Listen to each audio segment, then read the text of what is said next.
Kita tidak bisa berbicara pemekaran itu alat ukurnya dari kota Tasik. Ini bukan kebutuhan semata-mata kebutuhan warga Tasik Utara, tetapi ini sudah menjadi kebutuhan Jawa Barat. Saya tanya dulu, takutnya ini ada kekecewaan di si memisahkan itu karena tidak puas dengan pemerintahannya Pak Ade Cecep, Pak.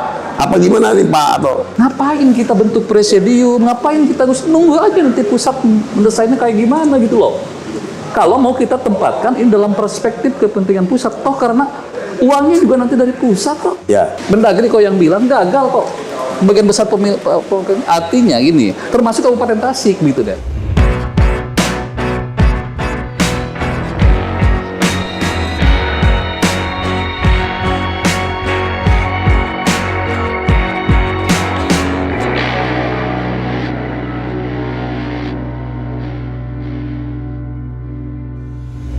Assalamualaikum warahmatullahi wabarakatuh.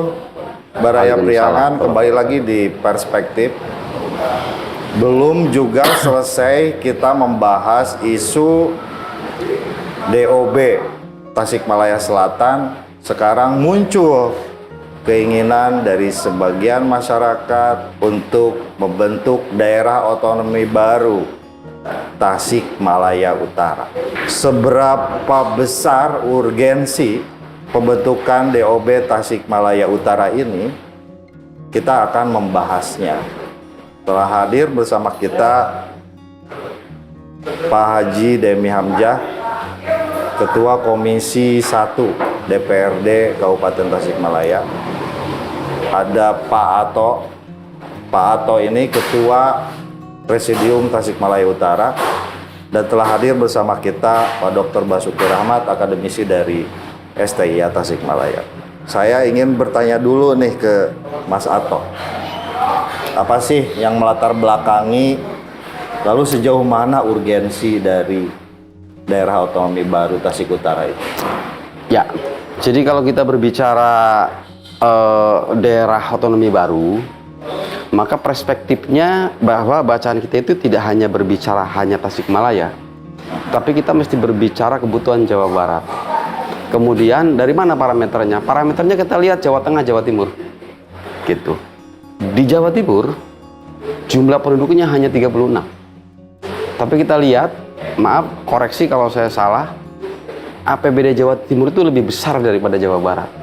Padahal jumlah penduduknya itu lebih kecil dari Jawa Barat. Gitu. Kita 48 juta. Jawa Timur hari ini 36 juta, tetapi APBD-nya jauh lebih besar daripada kita. Ternyata walaupun jumlah walaupun jumlah penduduknya itu lebih kecil daripada kita, ternyata jumlah kota dan kabupatennya itu lebih banyak daripada Jawa Barat. Di Jawa Timur itu jumlah kota dan kabupatennya walaupun jumlah penduduk hanya 36 juta, tapi jumlah kota dan kabupatennya mencapai 38 kota dan kabupaten. Jumlah desanya itu mencapai 8.300 lebih. Di kita di Jawa Barat jumlah penduduk 48 juta, kita hanya 27 kota dan kabupaten. Jumlah desa kita hanya ada di angka 5.300 sekian. Sehingga saya berpikir ini bukan hanya semata-mata kebutuhan Tasik Utara atau Tasikmalaya, ini sudah menjadi kebutuhan Jawa Barat. Dalam kerangka apa? Proses percepatan pelayanan, proses percepatan pembangunan, ini yang saya pikir yang mesti kita gugah untuk warga Jawa Barat, gitu, termasuk Tasikmalaya Utara. Hari ini ada keran, walaupun kita masih moratorium, di mana kita diberikan peluang oleh Provinsi Jawa Barat bahwa dari 27 ini kemudian akan mencoba dimekarkan menjadi kalau tidak salah 43 kota dan kabupaten. Ini menjadi peluang. Peluang ini kemudian ditangkap oleh masyarakat Tasikmalaya, wabil khusus Tasik Utara, gitu, untuk ikut serta memperjuangkan hak-haknya untuk mendapatkan kesamaan dengan teman-teman di Jawa Tengah dan di Jawa Timur, gitu. Saya pikir itu urgensinya. Ya memang hari ini harus sama-sama diperjuangkan. Jadi bahwa perspektif kita adalah kita mesti sama. Kita mesti sama dengan teman-teman yang ada di Jawa Barat, Jawa Timur. Bayangkan, kalau hari ini jumlah penduduk jumlah desa di Jawa Barat itu 5.300 sekian. Kalau misalkan dengan asumsi dana desa itu 1 miliar gitu, maka terbaca sekian Di Jawa Timur, misalkan dengan asumsi dana desa itu adalah 1 miliar, tetapi ketika jumlah desanya mencapai 8.300 sekian, maka sudah terbaca pula gitu. Artinya bahwa di sini ada sebuah ketimbangan. Itu sehingga atas dasar itu bahwa ini bukan kebutuhan semata-mata kebutuhan warga Tasik Utara, tetapi ini sudah menjadi kebutuhan Jawa Barat. Oke, Mas Ato dan kawan-kawan di tokoh Tasik Utara memiliki perspektif soal keadilan distributif dalam pembangunan. Nah, dan konteksnya hari ini menangkap peluang Jawa Barat yang hendak memekarkan banyak daerah, maka tokoh-tokoh di Tasik Utara merespon itu dengan cepat, membentuk presidium yang mempersiapkan. Dan ini sudah disampaikan ke pemerintah daerah. Ya, kita sudah sampaikan, langsung diterima oleh beliau. Respon dan progres kerja dari teman-teman di DPRD, wabil khusus Komisi 1, sangat luar biasa. Yang seharusnya tugas ini dituntaskan dalam kurun waktu 6 bulan, 8 bulan, tetapi bisa beres dalam hitungan minggu. Artinya bahwa ini adalah sebuah progres yang luar biasa, dan kami dari Presidium sangat mengapresiasi dengan proses yang memang selama ini berjalan. Ini sudah diamini oleh Bapak Ketua Komisi 1 DPRD Kabupaten Tasikmalaya. Bahkan Bapak dan kawan-kawan di DPRD sudah merekomendasi untuk melakukan sebuah kajian. Ini udah langkah serius, bukan langkah politik. Ini udah langkah administrasi. Benar nggak sih urgen Tasik Utara itu? Ya. Apa kita akan mengulangi sejarah di masa lalu, kabupaten sama kota mekar, yang satu pincang dengan tingkat kemiskinannya yang naik-naik gitu ya? Gimana Pak Demi? Ya, terima kasih. Saya kira masalah urgen nggak urgen itu tentu menurut sudut pandang apa dulu ya. Kalau sudut pandang kawan-kawan Tasik Utara ya urgen. Apalagi tadi sudah membawa-bawa bahwa ini ada kepentingan Jawa Barat. Memang landasan berpikir seperti itu memang sudah betul, karena memang Jawa Barat juga membuka itu. Pemerintah juga membuka itu dalam tanda kutip ya, artinya undang-undang sudah jelas memperbolehkan. Ya, jadi urgensitas itu akhirnya menjadi sebuah hal yang subjektif. Ya, nanti yang menentukannya tentu pemerintah pusat. Ya. Jadi dalam rangka ikhtiar, motifnya tentu tadi untuk kesejahteraan masyarakat, ya kita respon dengan baik.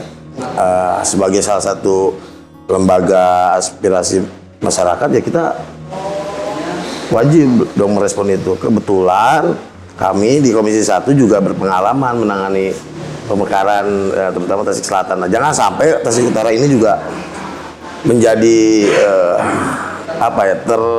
rada lama gitu waktunya. Belajar dari pengalaman itu, maka kita di Komisi 1 menyampaikan ke Pak Ketua Komisi, Pak Ketua Presidium ya, udah jadi Presidium belum? Sudah. Ketua Presidium Tasik Utara itu? Tasik Utara. Nah, agar mengikuti langkah-langkah yang kita telah lakukan dan tidak mengikuti yang memang waktu itu menjadi satu hal yang menghambat gitu. Nah, alhamdulillah itu mulai kita dorong ya. Kebetulan wacana di kawan-kawan DPRD Kabupaten juga ternyata didukung oleh kawan-kawan Tasik Selatan juga. Jadi anggota Dewan Tasik Selatan juga mendukung agar Tasik Utara ini juga bisa dimekarkan. Nah, tadi ada kekhawatiran apakah tidak khawatir seperti terjadinya kota kabupaten ini yang ingin ditekankan, bahwa seharusnya kondisi Tasikmalaya pasca pemekaran kota itu menjadi sebuah hal yang perlu diperhatikan, karena sejatinya kita bicara Tasikmalaya ini untuk kesejahteraan masyarakat. Kita bicara pemekaran ini kan muaranya pada kesejahteraan rakyat. Jadi seharusnya pemerintah yang nantinya dimekarkan dengan pemerintah induk itu harus selalu bekerja sama, harus membahu-membahu, sehingga bisa jadi, saya pikir ini harus jadi komitmen. Nah, boleh kita sepakati, tapi bisa nggak kita berkomitmen suatu saat nanti bila ini terjadi, ulah atau jaingah itu si A membangun terminal di sini ditutup ku pemerintah si B agar tidak PAD-nya tidak jalan, itu kan masa pemerintah seperti itu. Nah, jangan sampai terulang. Artinya apa? Artinya semua kebijakan menyangkut RPJM-nya, menyangkut visi misinya itu diselaraskan semuanya, bersinergi. Contoh nih, kota bisa bikin hotel yang banyak tapi berwisatanya dengan kabupaten gitu. Apa sih salahnya bersinergi? Toh pada akhirnya pendapatan pasti daerahnya juga untuk masyarakat juga. Jangan belum apa-apa parebut aset. Ini kita sudah pernah alami dengan Kang Uki. Bagaimana aset-aset kabupaten harus diserahkan semua karena ada aturan undang-undang yang sebenarnya bisa saja kita waktu itu judicial review kan. Kita bisa saja judicial review zaman Pak Tatang dulu sampai kita ancam ke Pak Wali Kota Pasarip. Ini apakah kita perlu judicial review atau kita menyatakan kabupaten ini pilot sehingga dibatalkan pemisahannya kan? Maka kalau dibatalkan kebayang deh Harita Dewan Kota Wali Kota nggak ada. Nah, tapi justru karena bijaksananya dari kawan-kawan di kabupaten ya sudahlah. Akhirnya dimediasi oleh pemerintah pusat, pemerintah daerah Provinsi Jawa Barat. Tapi sampai saat ini juga masih nggak gantung ya. Beberapa aset masih tanda kutip. Urusan bagaimana nanti pasca pemekaran ini kemudian apakah jadi miskin atau jadi nggak jadi malah meningkat? Ya nampaknya kebanyakan sih maju-maju aja sih. Kita juga PAD awal dulu berapa kan dari pertama dibekalkan itu? 5 miliar. 5 miliar. Sekarang udah hampir 90 miliar ya. Jadi ya naik juga ternyata. Nah, artinya kalau logika tadi urusannya agar alokasi anggaran di daerah di pusat ke daerah bisa semakin banyak, ya memang itu haknya kok. Jumlah penduduknya lebih besar, jumlah wilayahnya lebih luas. Masyarakat miskinnya lebih banyak. Lalu kenapa daerah yang notabene lebih kecil dari kita kemudian dapat alokasi lebih besar? Nah ini juga kita perlu menuntut keadilan kepada pemerintah pusat agar Jawa Barat ini juga diberikan perhatian karena secara politis kita ini kursinya terbanyak loh. Jawa Barat ini alokasi kursinya, tapi kenapa seakan-akan nggak digubris. Urusan bagaimana hari ini moratorium itu bukan larangan, hanya penundaan ya sementara itu. Komisi 1 pasti bulat lah ya. Alhamdulillah. Di Komisi 1 itu kebanyakan orang utara. Iya benar. Jadi tikung. Jadi Pak Haji Demi sebagai orang selatan kan diriung sama orang utara. Tapi kan tidak dimunafikan bahwa Ketua Komisi 1 itu adalah salah satu tokoh, salah satu figur dari Tasik Selatan. Nah, itu yang terpenting. Nanti balik lagi ke soal. Amin. Oke, dalam perspektif soal keadilan distributif anggaran dari pusat ke daerah dan lain sebagainya lah, berbagai macam alasan seperti yang dilontarkan oleh gubernur waktu itu ya.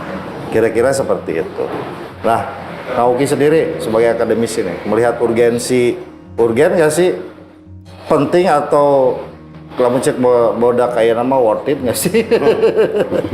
Tasik Utara itu dimekarkan. Saya melihatnya pertama dari sisi pelayanan ya.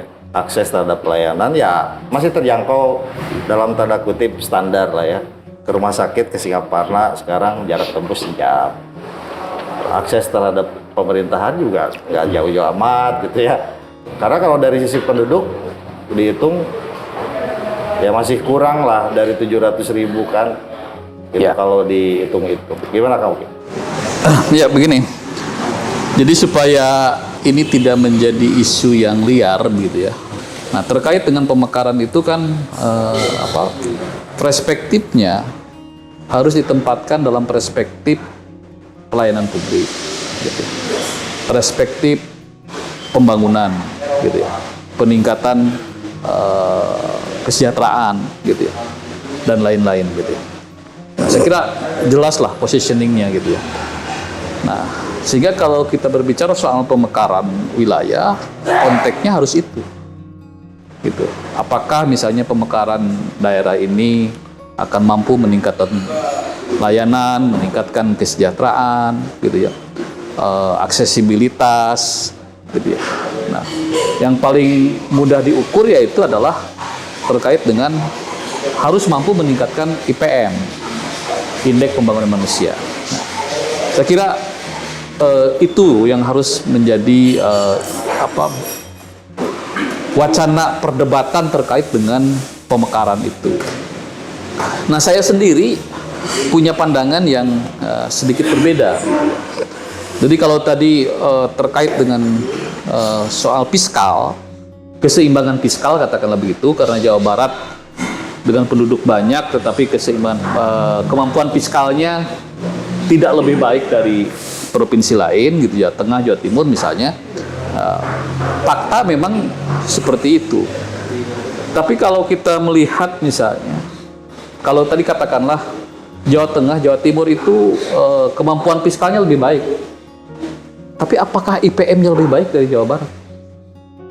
Nah, itu menjadi pertanyaan, gitu ya. Artinya saya kira sama saja, gitu.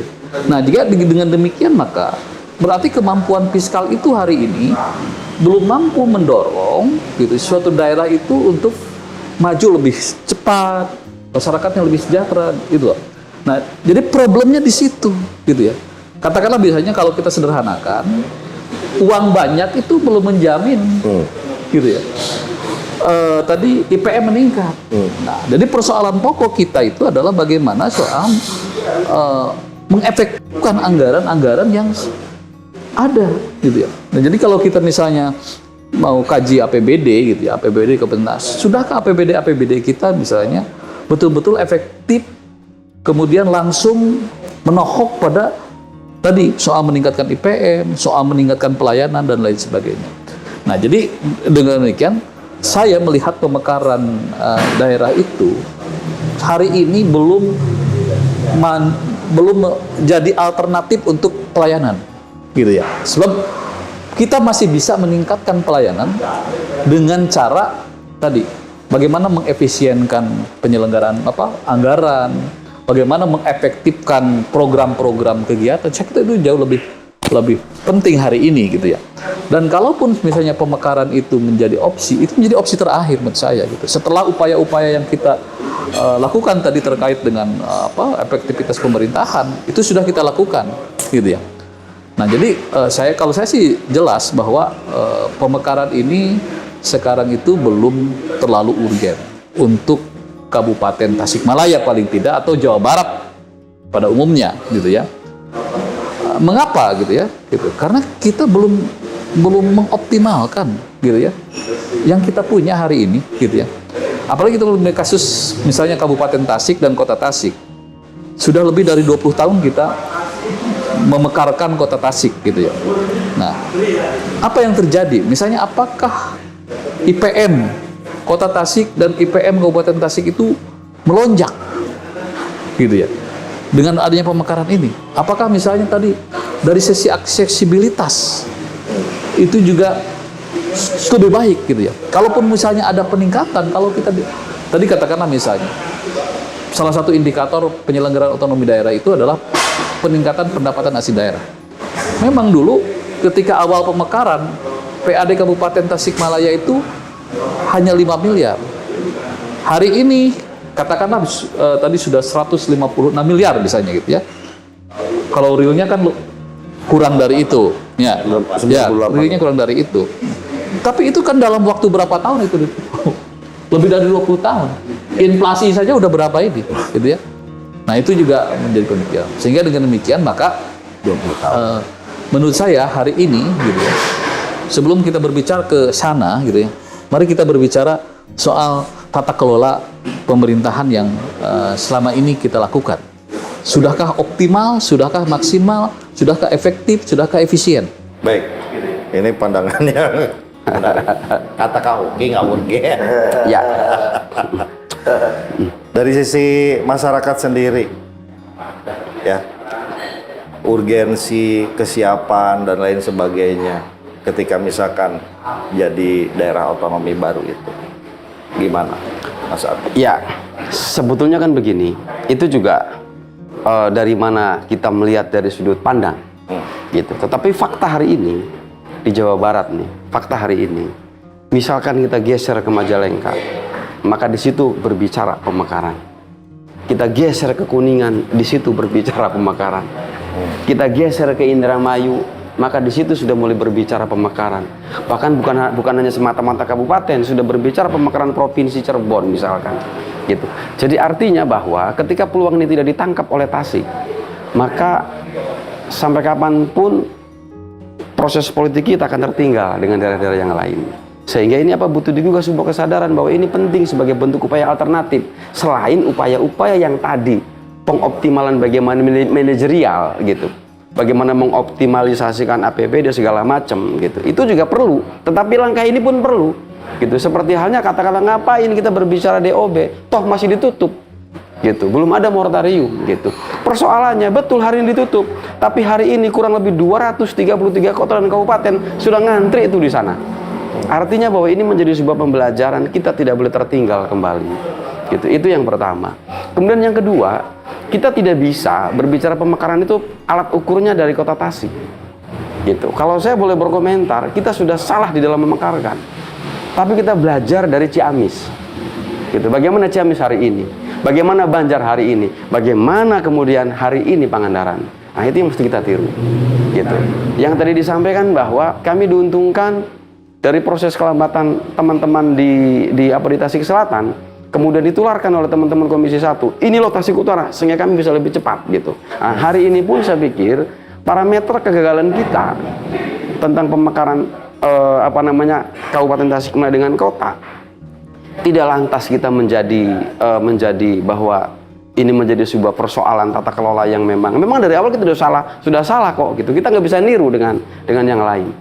Dan hari ini Banjar itu adalah produk pemekaran terbaik, gitu. Tidak jauh beda kok dengan Tasik, kulturnya, budayanya, PAD-nya. Kalau mereka bisa, kenapa kita enggak? Maka persoalannya ketika kita berbicara optimalisasi, maka persoalannya adalah di leader-leader yang ada di kita. Itu persoalannya. Jadi erat kaitan dengan persoalan politik ya? Betul. Ya, saya pikir kita mesti berpikir inovatif, kreatif. Karena dalam bayangan saya di era milenial ini kita tidak bisa berpikir normatif saja. Gitu. Apa Mas Ato mau bilang kalau kepemimpinan dari kemarin ya tidak merepresentasikan orang utara gitu atau gimana? Enggak. Semangat orang utara? Enggak. Justru sebetulnya semangat kita mekar itu karena memang dorongan dari pemerintah daerah. Gitu. Apa sih yang tidak dibangun di utara hari ini? Yeah. Maka saya katakan bagus, kan? Iya, 80% infrastruktur, yes. Gitu. Rumah sakit yang hari ini dimiliki yang bisa rawat inap, gitu. Cisayong kita punya, Jamanis kita punya, Ciawi kita punya. Tahun ini mau dibangun, gitu. Belum ditambah lagi, gitu.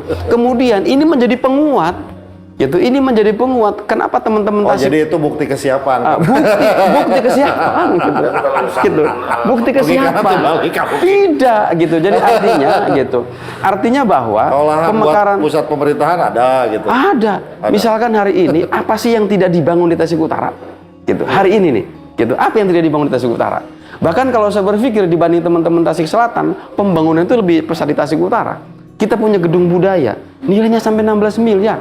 Kita punya BKPSDM, itu juga luar biasa. Punya Imah Tasik. Kita punya rumah Tasik dan lain sebagainya. Apalagi ini adalah sebuah bukti, gitu.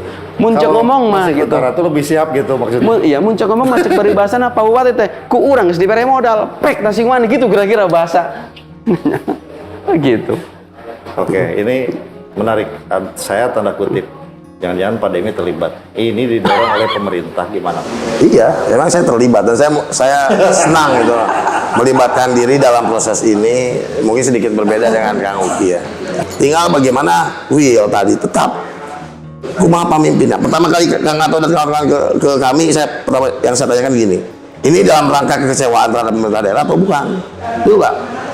Saya tanya dulu, takutnya ini ada kekecewaan di si memisahkan diri karena tidak puas dengan pemerintahannya Pak Ade Cecep, Pak apa gimana nih Pak, atau Nah, ditanya itu ternyata jawabannya bukan. Ini tidak ada hubungannya dengan pelayanan, tidak ada hubungannya dengan pemerintah daerah Kabupaten Tasik.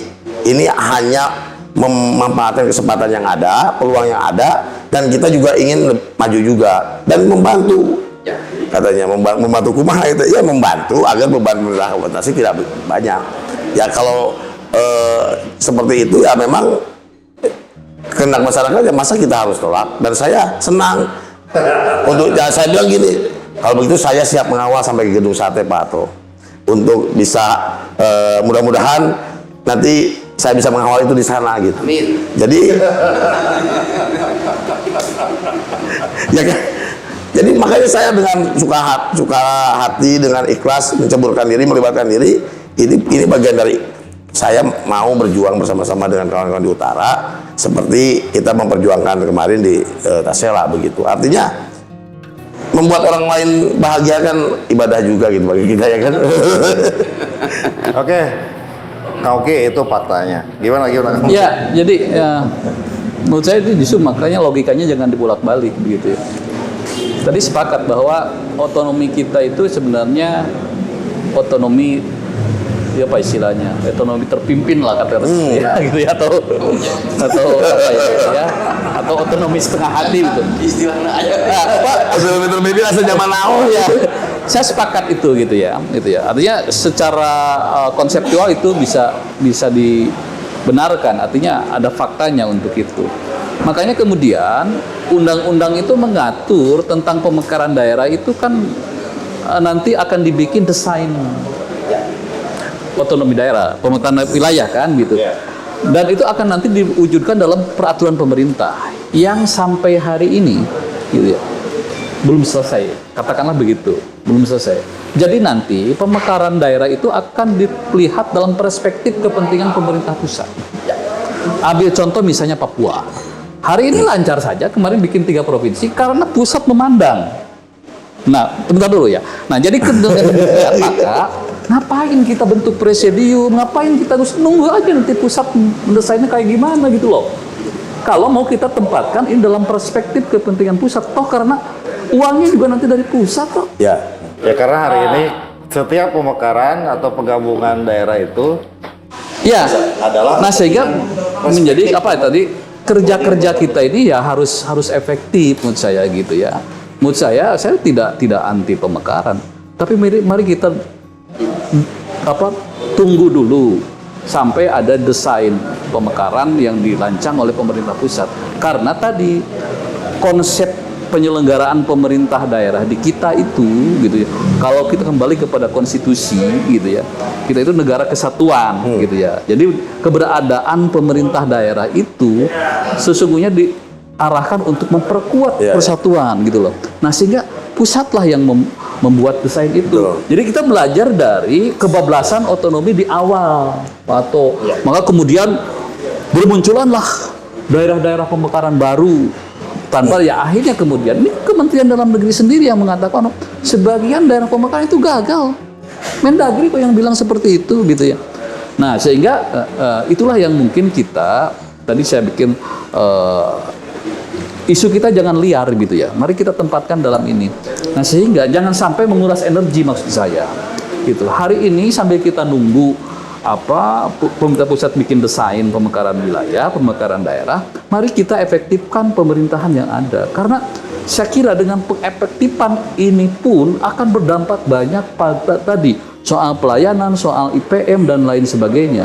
Karena kita nilai bahwa APBD kita misalnya gitu ya, tadi dari sisi perimbangan saja kan belanja pegawainya masih tinggi, Pak. Betul. Gitu ya. Sedangkan pemerintah pusat sudah mematok.